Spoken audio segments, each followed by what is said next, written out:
കാര്യം. Shri Janardana sir BSNL സൂപ്രണ്ടൻ്റായി retire ചെയ്ത ഒരു മനുഷ്യനാണ്.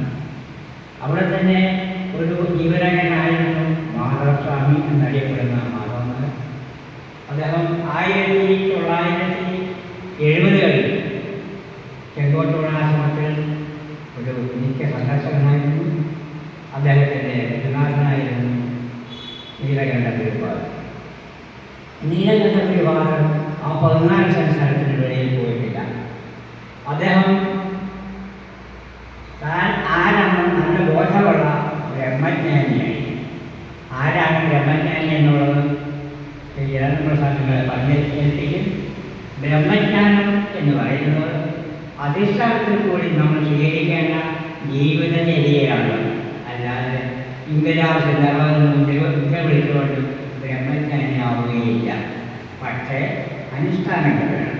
അനുഷ്ഠാനങ്ങൾ ആരും പഠിപ്പിക്കാനില്ല. ആ അനുഷ്ഠാനം പഠിപ്പിച്ച ഒരു സംസ്കാരം ഉണ്ടെങ്കിൽ അത് ഭാരത സംസ്കാരം തന്നെയാണ്. അത് ഒരു സംശയമില്ലാതെ പറയാം. പക്ഷേ അത് ചില കുടുംബങ്ങളിൽ ചില സമൂഹങ്ങളിൽ മാത്രം വർഗീകരിക്കപ്പെട്ടപ്പോൾ ഭാരതം വർഗീയവുമായി വിഭജിക്കപ്പെട്ടു. അതിന് പരിഹാരം കാണുവാൻ ഈ നൂറ്റാണ്ടിൽ ഉദയഗീതയാണ് മഹാത്മാഗാന്ധി. അദ്ദേഹം ഗുജറാത്തുകാരനായിരുന്നു. ഒരു ഭക്തിയുടെ പോലെ തെറ്റു നടത്താനും നടന്ന് ഭാരതത്തെ മുൻകരുതലിൽ നിലവിളിച്ചുകൊണ്ട് നടന്ന മഹാത്മാഗാന്ധിയെ നമ്മൾ നടന്ന് വെറും തോൽവിക്കൂടുകളാണ്. അങ്ങനെയല്ല, ഗാന്ധിസം ഹ്യൂമനിസമാണെന്ന് പഠിപ്പിക്കാൻ നമുക്ക് ഈ വേദിയിൽ കഴിയുമെന്നാണ് എൻ്റെ അഭിപ്രായം. ഈ ലോകത്ത് നന്നാക്കുവാൻ ഭാരതത്തിനല്ലാതെ മറ്റൊരു രാജ്യത്തിനുണ്ടാക്കുകയാണ്. ഇവിടെ ഉദയഗീത സംസ്കാരം മാത്രമേ മറ്റുള്ളവരെ പ്രോത്സാഹിപ്പിക്കൂ. ആ സത്യം നമ്മൾ മനസ്സിലാക്കണം.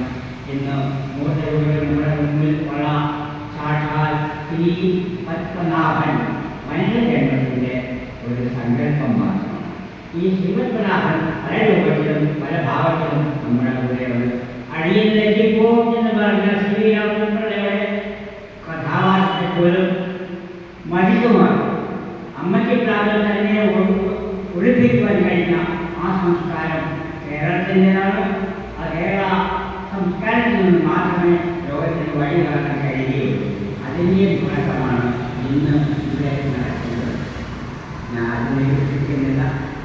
ജനാർദ്ദന തീർച്ചയായിട്ടും അടുത്ത മാസങ്ങളിൽ, അടുത്ത ആഴ്ചകളിൽ, അടുത്ത ദിവസങ്ങളിൽ എല്ലാം നിങ്ങളെ ഓരോരുത്തരെയും ഇതേക്കുറിച്ച് കൂടുതൽ വിശദമായി പറഞ്ഞ് പഠിപ്പിക്കും. എല്ലാവർക്കും അമ്മയുണ്ട്.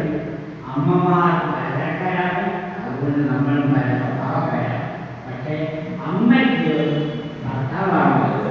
ആ ഭർത്താവ് ഈശ്വരനാണ്. ഇത് പഠിപ്പിച്ച സംസ്കാരം ഭാരതത്തിൻ്റെയാണ്. തമിഴ്കാലം